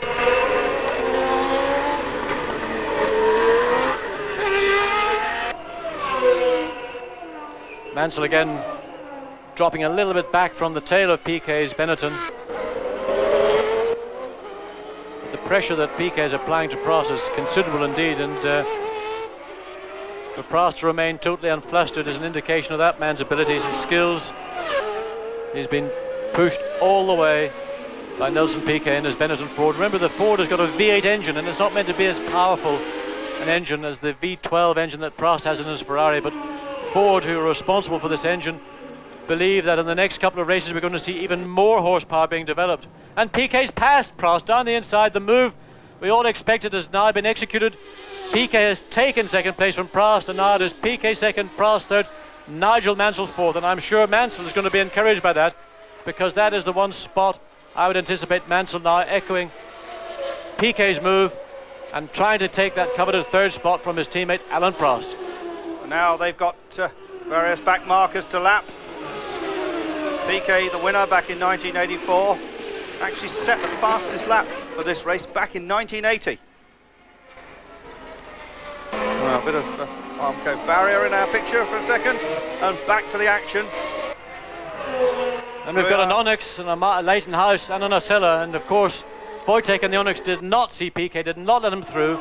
Piquet will not want to take a chance and go around the long way. He's going to have to wait until they get through this next little sequence before he can pass Gregor Wojtek, get onto the tail of Capelli, and then of Grillard in the Osella. Nervous moments for Piquet. He's passed Wojtek. Wojtek in 11th spot at the moment. And with that stationary yellow flag, Prost was not able to pass Wojtek, nor was Mansell. But of course Mansell now has got a good chance to get a run at Alain Prost and take that third place from his teammate. I think he's going to do it. Let's have a look and see. Yes, there we go. Almost as if it was in the car myself. I did those in my day, didn't I, Andrew? You certainly did, John. And of course, John Watson racing next weekend at Le Mans. Big news here. Driving for the Richard Lloyd Porsche team, not for Toyota. Paired with Bruno Giacomelli.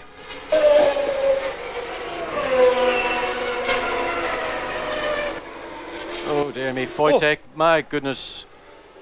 That was bad judgment on his part again. He ought to have been using his mirrors. Mansell not very happy about that. But now he's safely passed. Prost has got the problem. And he's going to have to wait until he gets around this second gear right-hand corner. Accelerating up, third, fourth gear. And let's hope Wojtek is a little bit more aware that Alan Prost is on his tail. No, he's not. He hasn't let him through. Well, there's another man I'm sure Alan Prost is going to have a few words with after the race. Capelli inviting Mansell to take the inside line. Fortunately, that line is dry, so there was no problem. Capelli and Wojtek are battling over 10th spot, in fact. Well, indeed, they may well be, but when these lead cars come through, it is your requirement to get out of the way, let them through. Now, Prost, look at this, Wojtek passing under a yellow flag. That, I'm sure, is going to cause him to be black flagged. Capelli had to run wide. Prost didn't have very much option. He had to go up the inside. That was a very foolish move on the part of Gregor Wojtek. He still hasn't let Alan Prost through. He's been holding him up now for the best part of a lap. Prost is uncertain as to whether he should pass or not. Now he's made it through. Let's wait and see whether Gregor Wojtek is given the black card, the black flag. Probably a major fine.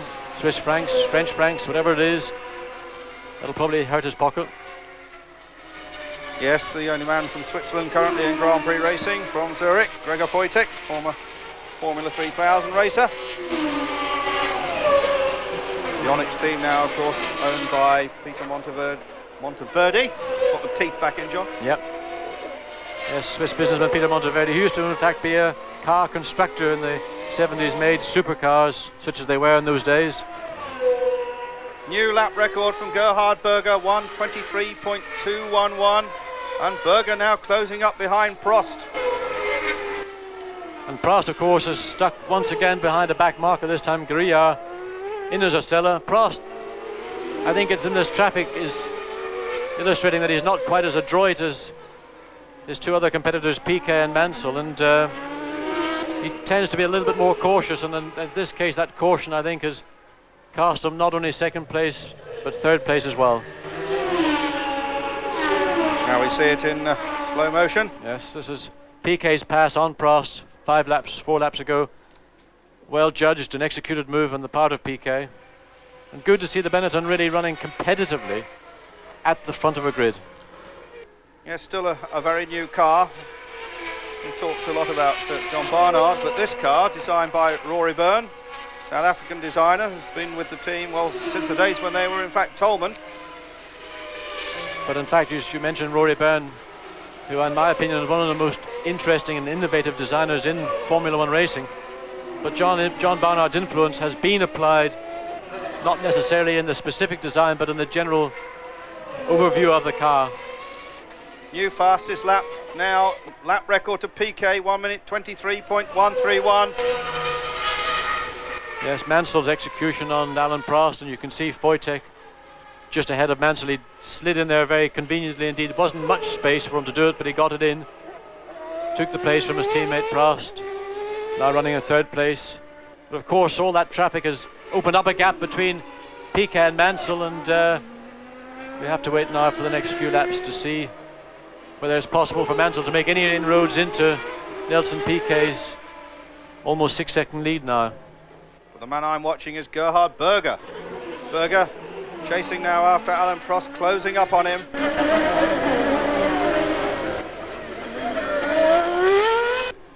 think Prost has got a problem, or just the way the race was working out? I think he may have a problem, of course. We'll not know that until after the race. But it's, I think, basically the traffic situation. He wasn't able to use the traffic to its best advantage when it really counted. In the earlier part of the race, he had the advantage. But when it came down to a bit of street fighting, which is what that was about, and there we see one of the Dellaras, Andrea de Cesaris' car, stopped. Looks like he's just pulled off. There's no signs of skid marks on the track, so I suspect that some form of mechanical failure has taken his race from him. But talking about Prost, he's not really the street fighter that Mansell is. Mansell, I believe, is one of the finest drivers, especially in a racing situation. We saw last year in Hungary an absolutely superb race, and he took the race from Senna. Just a shot of monitor there. He's in 8th spot at the moment, behind Warwick and Donnelly. But our leader, Senna, very much in control. He's in contact all the time with the pits, with Ron Dennis, masterminding the strategy of this race. We saw in Monte Carlo 2 weeks ago, Senna appearing to be in trouble. Well, he may have had a problem, but the man's ability to assess the situation even if it was only half a second of a victory over Alesi. He knew exactly what was going on, as he does today here in Canada on the Gilles Villeneuve circuit. Any memories of Villeneuve, John? Raced against him? Yes, I have. I've got memories, in fact, of one race away in '79 in practice, and Gilles, of course, was a truly outstanding competitor and a master in these type of conditions, wet, half wet, dry. And in Dijon '79 in practice, I managed to drive around the outside of him in the wet on one of those very fast sweeping corners, and afterwards he came up to me and said he couldn't believe it. I couldn't take the credit for it because I had a super race tire on that particular day, but it was for me a lovely thing that Gilles, the man who was the master, came along to me and said, "You just blew my socks away." Senna, Piquet, Mansell, Prost, Berger, Warwick. That is the top 6. Donnelly, Modena, Caffey, Wojtek, Capelli, Bernard. That completes the top 12. Here is Gerhard Bergel from Bergel in Austria.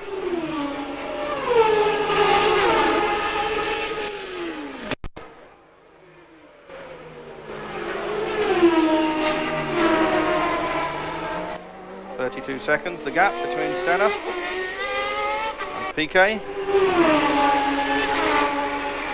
Brazilian 1-2 at the moment. At this stage of the race now, Senna really can afford to be cautious. He's got Nakajima ahead of him, but there's no need to take any unnecessary risks. He'll just wait until he comes onto this next straight part of the track, use the 50 to 60 horsepower advantage his Honda engine has over the V8 Ford engine of Nakajima, pulls out, passes without any effort whatsoever. No risks. Now we're into a percentage motor race from Ayrton Senna. But in fact the gap increasing a little bit. 33 seconds between Senna and Piquet.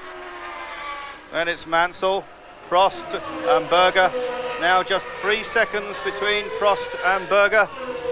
So the motor race continues. Senna may be leading, but battles behind. Stay with it. We'll be back in just a few moments. Sono dei tempi notevoli questi, insomma. Del resto questa è una pista che più giri e più veloce vai, perché si deposita più gomma, dunque il grip, diciamo l'aderenza aumenta in maniera consistente. Linea Germiani.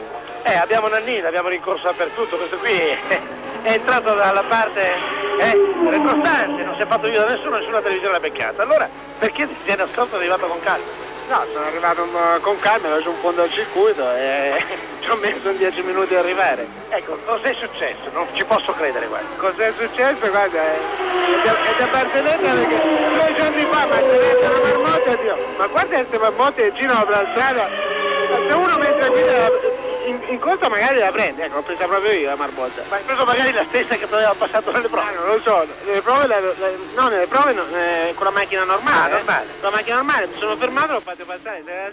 Before the season began, falling off a push bike, and an exercise bike. When I say a push bike, I mean he was pushing him jolly hard, but it was stationary, and he failed to start, and then that was in Phoenix, but he finished in 5th position at Monaco, and he's running strong now, so if he can just keep going, that'll be good. And Arrows leader Philip, you're watching Stefano Modena, number 8 in 8th position now. It's Senna you're looking at. And the Arrows team have had a boost this week because Alan Jenkins has joined them. You're back. This man still leads. Ayrton Senna, Nelson Piquet second, Mansell still third, Prost still fourth. Then Gerhard Berger, currently in 5th place, followed by Derek Warwick. That's the top 6. Senna, Piquet, Mansell, Prost, Berger and Warwick. Senna maintaining his lead of approximately 30 seconds over Nelson Piquet, but Mansell closing on Piquet. John? Yes, indeed he is. He's been closing probably close to a second a lap, and we just saw Mansell. There we see him again. Now he's very much got Nelson Piquet in his sights, and of course nothing feels better for a race driver than to physically see that you're catching the guy ahead of you. He can do that with Piquet, and that will spur him on. See a little spurt of flame coming out of the back of Mansell's Ferrari. That's when he lifts off the exhaust pipe. little bit of wasted fuel in the exhaust pipe causes that flash, but it's nothing to worry about. But he's now got Piquet in his sights, and when Mansell charges, he charges. As he does, just to fill in some of the lower positions, Donnelly is 7th and Modena is in 8th spot.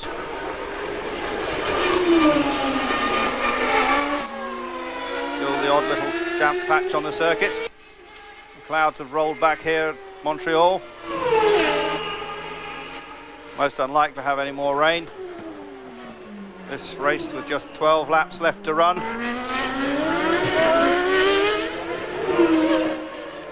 Alain Prost really sort of detached himself from that battle for second place. Whether he has got a problem with his Ferrari, we don't know yet. He hasn't indicated anything to the pits as he comes past. He's not pointing at anything. Whatever the problem may be, I'm sure his pits are well aware because of these in-car radios that all the cars have. They communicate, the drivers and the pits are communicating, not all the way around a lap, but certainly in the part of a lap coming past the pits where the driver and pits are in visual contact.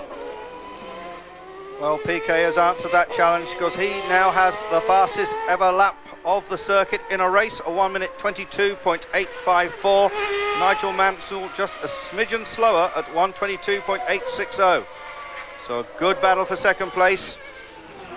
Prost 4th, Berger 5th, Warwick 6th.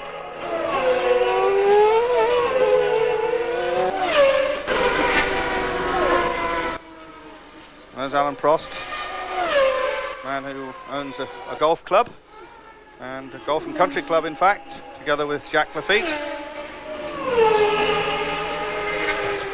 And there we see Mansell now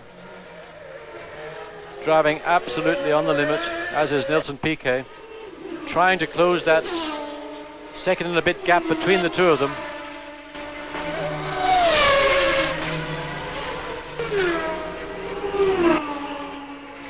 Quite a few of the drivers, John, coming back to Britain for testing in between this race and Mexico in 2 weeks' time. Yes, one of those men is going to be Gerhard Berger.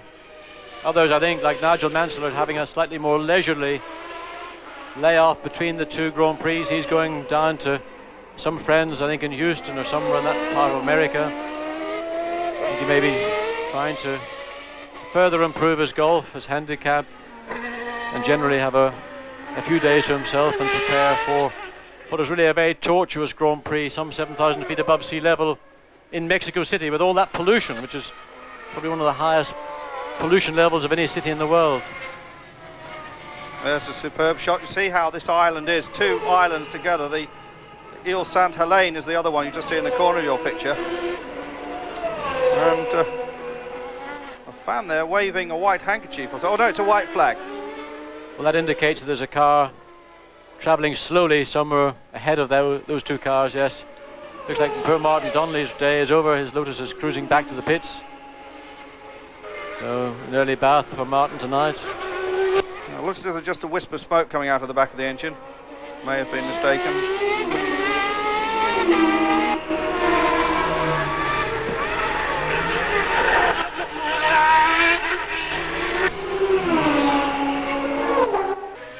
Well, there's a little bit of flame, in fact, coming out from the left-hand side, so something inside the Lamborghini V12 engine has done a mischief, and that's going to be the cause of Martin Donnelly's retirement for today. Just to update you on that battle between Prost and Berger, it's now 6 seconds. Senna, Piquet, Mansell, Prost, Berger, Warwick, Modena up to 7th place, and Caffey is now in 8th.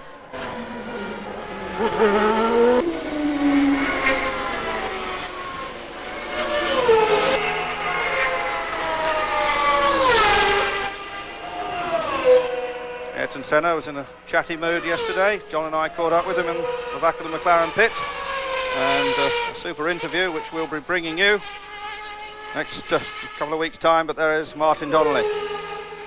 Well, they've got the fresh set of tyres all prepared for him, but I think Martin might be saying it's more than tyres I need today. You build another V12 Lambo engine in for me in a couple of seconds, then get back out again. I don't think that's going to be possible. Well, in car with Stefano Modena, flashing past the pits It looks like he's behind Nakajima, Tyrrell. And one of the things I watch about Modena driving is that he tends to nod his head, and look at the way he puts his head right over to the right. Some drivers do that, other drivers keep the head totally vertical. Modena is one of those that really bends his head into the corner as he slides down the inside of Nakajima. Probably Satoru might have been dozing a little bit there, wasn't quite with the program, but realized in time that Modena was coming through and conceded the corner. Well, that pink writing you'll be familiar with, John. That's the Japanese Italia company who is sponsoring your Porsche at Le Mans next week. Oh, so I believe. I don't know what it all means, but I don't know if it means I've got to wear one of those pink anoraks as well. I think you need to be paid extra for that. You're looking forward to more? Yes, I think it's going to be very interesting indeed. I'm driving in a brand new 962 Porsche, and with Goodyear tyres, and I think that's going to be a very, very competitive package. It's a totally different race this year. They've got 2 chicanes on the straight for the first time, so really a lottery at Le Mans, I think, for the first time in quite a long time. All right, we're back to Formula 1. We stay with Stefano Modena, currently in 7th spot.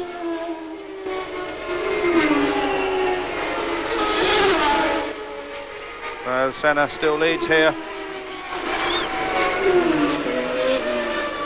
Berger, after that minute penalty, still working hard. So stay with us. We're just going to a quick commercial break. We'll be back in just a few moments. Prost a 5 secondi da Prost a 5 secondi da. Amazing to think that, Alan, that Nigel Mansell could take 2 seconds off last year's lap record under these conditions.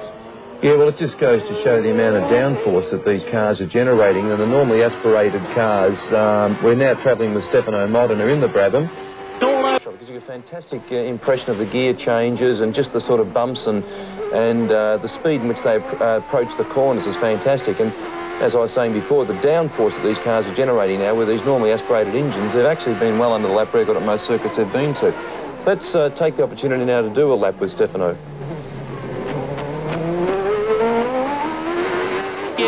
Then the feet that he's going through now, you're looking at the inset now, and you're seeing Nigel Mansell catching Nelson Piquet. It's much closer than it was before, and in the background is Alain Prost still in 4th position.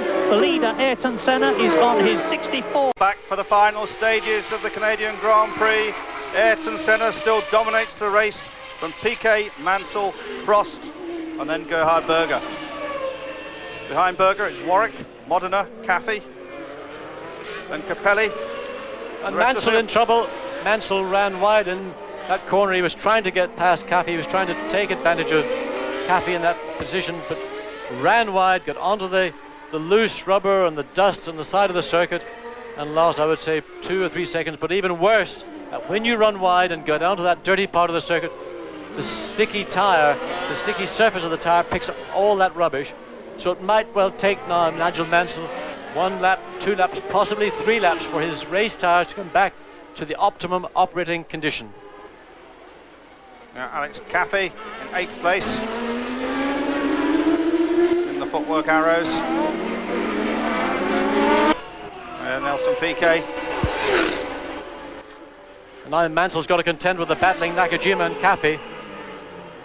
Look at Caffey going one way, then the other way, but no, he didn't make it anyway. Mansell almost running into the back of Caffey's car. I suspect that actually Nigel Mansell's brakes might be giving him a little bit of trouble. We've noticed in a couple of places in the last few laps that he's been slightly misjudging the braking and almost overrunning some of the corners, so it could be that Mansell's brakes are giving him a problem, and that's possibly why he's not been able to maintain the attack on Piquet, and that could be part of the reason why also, Andrew, earlier in the race we saw him dropping back. But look at his hand!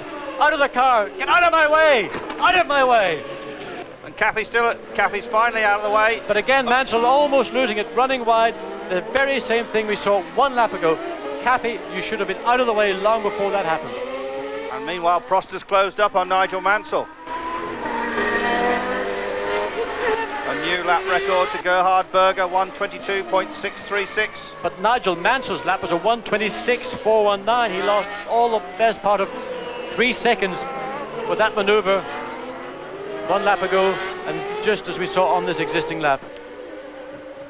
So for Mansell now,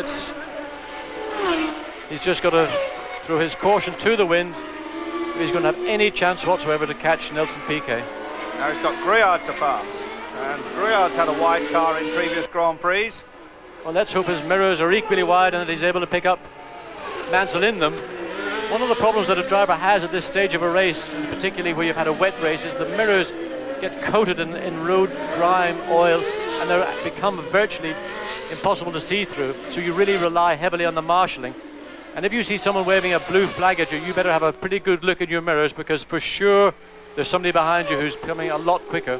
But it is difficult, and people like Grouillard and other drivers are relatively inexperienced. But look at Prost now. Prost challenging Mansell. You see, Mansell's last lap was still a 26. He lost so much time in that one corner, the corner we're just going through now. That's given Prost the momentum and the motivation to have a stab at his teammate Nigel Mansell, try and get that third place off him, a place in the podium.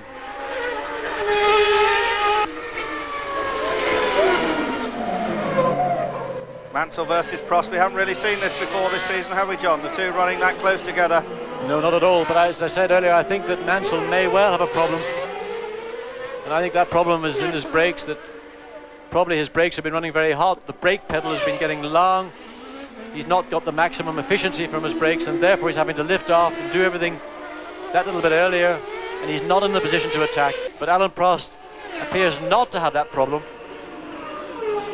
and is trying to use his advantage to overhaul teammate Mansell. Well, not much time left. This is lap 67, coming towards the end of it, out of the 70. Molina goes for our picture, still down there in 7th spot. And he is just about to be lapped by Nelson Piquet.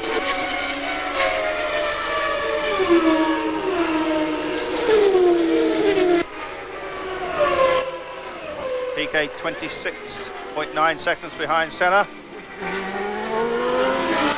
Then it's Mansell, Prost and Berger. And Derek Warwick hoping to claim that single point, which could be so valuable to Lotus. Now Modena getting the blue flag, telling him that there's a very quick car on your tail, Stefano. Nelson Piquet not getting too worried, because really not the easiest part of the track to pass on, but here is the part of the circuit he will want to get past. The standing yellow flags that were there for so many laps have been taken in. The track is relatively clean and dry, but no, he wasn't able to take advantage of the extra horsepower his new Ford HP engine should have over the Judd V8 in Modena's car. But I think Modena now has acknowledged Piquet behind him, letting him past. Yes, he made a little sign to say, okay, off you go. Nelson with the red light on. Must have accidentally flicked the switch. Well, they have to run that red light on at the start of a race in wet conditions. He's really forgotten to put it off. But in the heat of battle, I can understand why. There's been total concentration on thinking what's going on ahead of him, and the only worry I would have about a red light running all through the race is that will it drain the battery. The battery that these cars have on board is only a very small battery, and it doesn't really have an awful lot of life. And once it loses its horsepower, once the battery starts to drain down, of course it affects the engine and the running of the car. So that's the only concern I would have of seeing Piquet's light on. But look at Alain Prost, the same thing. So obviously it can't be too much of a problem. Let's see if the Ferraris can carve their way quickly past Modena. Well, they're not doing it this part of the track. It's not too easy to pass. It's this next straight where one would expect the Ferrari horsepower to be able to out-accelerate the Judd V8. No, Mansell just about makes it. Not a lot of difference in the acceleration between those two cars. Eric Bernard in 10th place, challenging Van Capelli for 9th. Those two running nose to tail.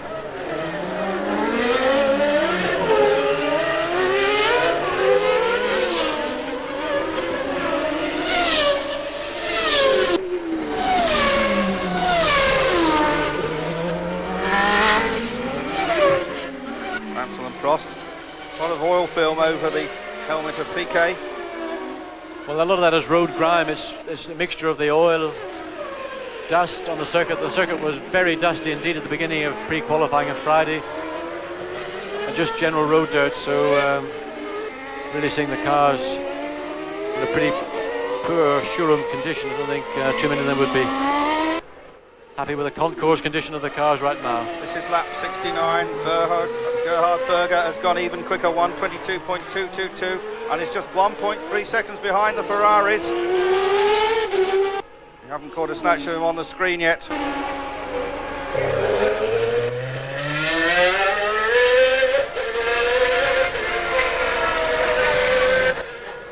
Here is Senna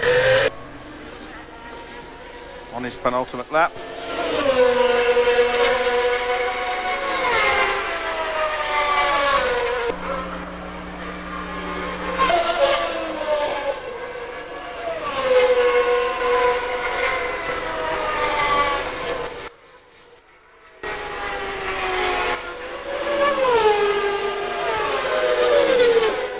Senna goes on to his last lap.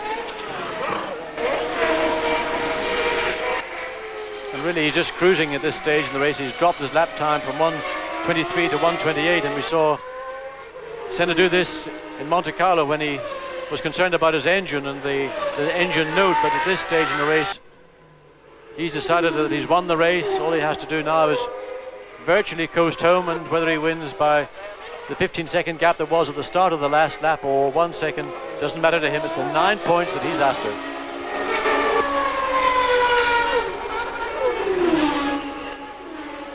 Yes, just led briefly in the tyre changing situation by Nannini, but Senna has totally dominated this race.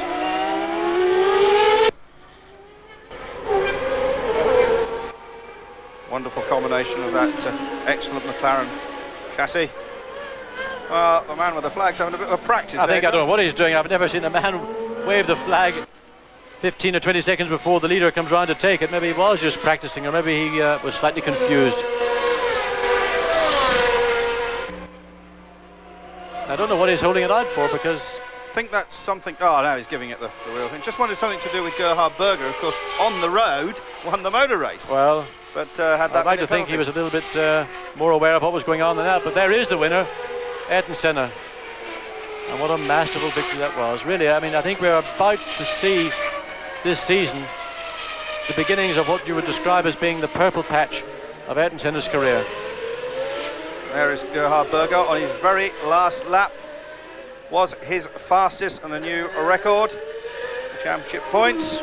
Senna has 31 points for Senna. Berger 18, Alesi 13, Prost now up to third place with 15, Piquet up to 12. We'll take you through those again in a moment. I just hope that Gerhard Berger doesn't drive into the pit lane here, because I think the flag marshal has made a mistake in flagging the wrong car. And technically speaking, Berger hasn't finished the race, and I have a funny feeling that he was about to drive into the pit lane. Well, John, I have to disagree with you. He has finished the race, and he had a minute penalty added to his time. I think that's the way they do it. We'll find out later. But really, no confusion. Senna is the winner. He's really delighted with that one. Absolutely, indeed. His 99th Grand Prix, Ayrton Senna. His 23rd victory. So, the rest of the cars coming home. The order, we think: Senna, Piquet, Mansell, Berger, Prost. Warwick gets that point for Lotus this time. Modena, Caffey, Bernard, Capelli, Nakajima. So Senna the winner. Slowed right down at the end. In fact, the victory margin just 10.5 seconds.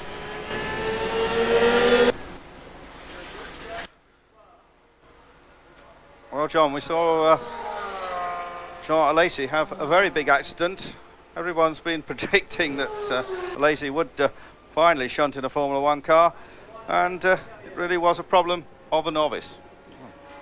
Ron Dennis talking to Gerhard Berger. Plenty of Brazilian flags here, presumably connected to Brazilian fans. Yeah, talking about Alesi's accident, really that was a lot of enthusiasm, a lack of judgment, and a little bit of inexperience in his part to try and do what he did there. Really was impossible, it was never going to work. Even when Nannini did it, he shouldn't have tried to do it. Senna did do it, but much further down the track, and he was able to get it under control and back onto the dry line before he was heavily on the brakes.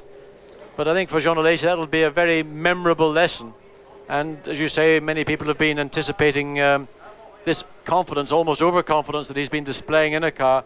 It may now check that, and no bad thing. Look at Senna. He is absolutely delighted with that success. And he's entitled to be. That was an absolute copybook victory. He drove the perfect, that's the definitive Grand Prix victory. And as I said earlier, the purple patch that Senna might, well, in my opinion, be now coming into, the maturity that sometimes has been seen to be lacking, impetuosity when he's been overtaking people, particularly slower people, misjudgments that one would not assume that he would make. Maybe now we're now in the period of Ayrton Senna's Formula One career, we're going to see something even more remarkable. Senna, Piquet, Mansell, Berger, Prost and Donnelly, that is the top 6. Warwick, I should have said, in 6th place. Well, a fan congratulating Ayrton. Talking to his mechanics and engineers. The Mexican Grand Prix, the next race in 2 weeks' time. We'll be live, flag to flag on Eurosport, John and myself. There's Modena, Caffey, Bernard, Capelli, Nakajimi and Suzuki. So it's goodbye from John and myself. Bernard. En 9e, 10e, Capelli, 11e, Nakajima.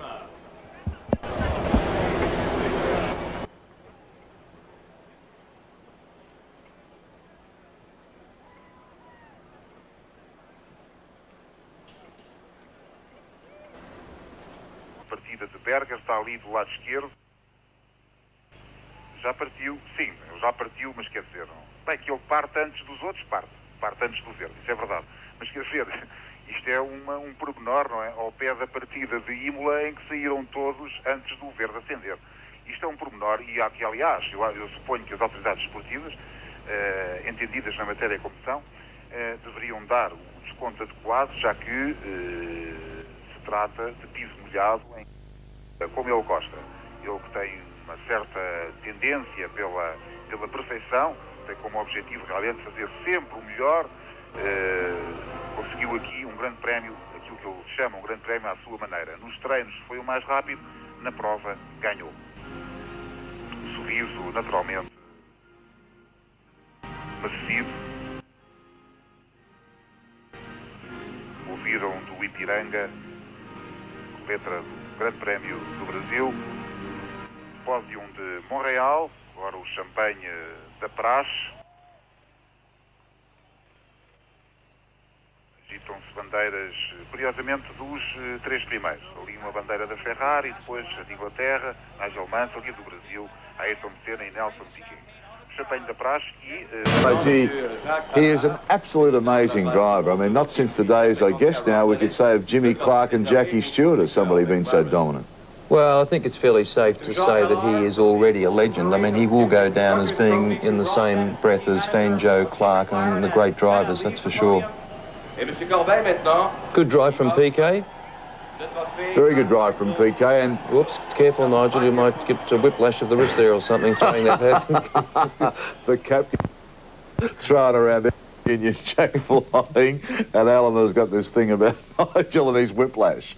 If he jerks the head round, we get a little whiplash. Is that what it is? Well, it just seems that every time he goes over a curve, has a shunt, he's got whiplash or something. OK, now we're going to recap the placings because I think we've got to get Alan to go through this. It was a lot closer race than we really thought at the time. Well, it certainly was. I mean, you know, obviously Senna won it and Piquet second, Mansell third, but Gerhard Berger was only 4 seconds from coming second, and that's after he received a minute penalty for jumping that start. So, unbelievable drive from Berger, and it's probably one of those situations where no one will really give him the credit that's due because he didn't win the race, but a great drive. Alain Prost in 5th place, and he was 15 seconds behind, and Derek Warwick bringing in a championship point for Lotus, which was a good result for them. All right, now that means that the Drivers' Championship has Senna increasing his lead with 31 points over his teammate Berger with 19. Alain Prost is now 3rd place from Alesi, and Nelson Piquet is in 5th, and Ricardo Patrese and Terry Boutsen still equal 6th there with 9 points each. McLaren Honda romping away into the distance with 50 points over Ferrari 21, Williams Renault 18, 4th place Benetton Ford 16, 5th place Tyrrell Cosworth 14, and the Brabham Judd and the Arrows Cosworth equal 6 with 2 points each. Well, a most interesting race, really. We had wet conditions, dry conditions, the tactics of tyre changes. Obviously, what James said made a lot of sense at Berger winning early, and that obviously worked to his credit toward the end of the race. Yeah, I must say I was confused why they were staying out so long on wets. Particularly Senna seemed to stay out a hell of a long time, but Berger got in there, got them over and done with, and was certainly the quickest man on the track there for a number of laps, and you know, a great race, as I said before, to finish only 5 seconds from second place. Great. Okay, well, So congratulations to Ayrton Senna on another brilliant victory. Let's see how that leaves the Drivers' Championship table. And it extends Mr. Senna's lead to some 12 points from his teammate Gerhard Berger. 3rd, Alain Prost for Ferrari. 4th, Jean Alesi for Tyrrell. 5th, Nelson Piquet in the Benetton. 6th, the Williams drivers, Boutsen and Patrese. In the Constructors' Championship, McLaren already a healthy lead after just 5 rounds, ahead of Ferrari, 2nd, 3rd are Williams, 4th Benetton, 5th Tyrrell, 6th Arrows and Brabham. I think it was difficult for everybody because conditions were quite difficult to judge, slippery, dirty circuit, difficult overtaking maneuvers because as soon as you go offline you would have a big problem with grip and with the tires. But I got 9 points and I'm very happy for that. What does it mean to you, this kind of victory here in Montreal with the number 27? Well, it means 9 more points in the championship, which is very important. And as I mentioned in one of my previous press conference, I hope for the first time the number 27 can have the award title.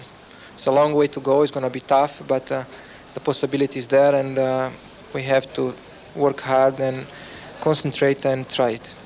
Nelson Piquet, please. How was the circuit today? Not too bad or very bad? Well, the condition was very bad because it was very wet and dry, and that makes the race very difficult. But the game is the same for everybody. Are you happy with this 2nd place today? Well, yeah, more than a year I was not on the podium. Yeah, it's very good for me. Nigel, how do you feel about your 3rd place today? A very good race for you?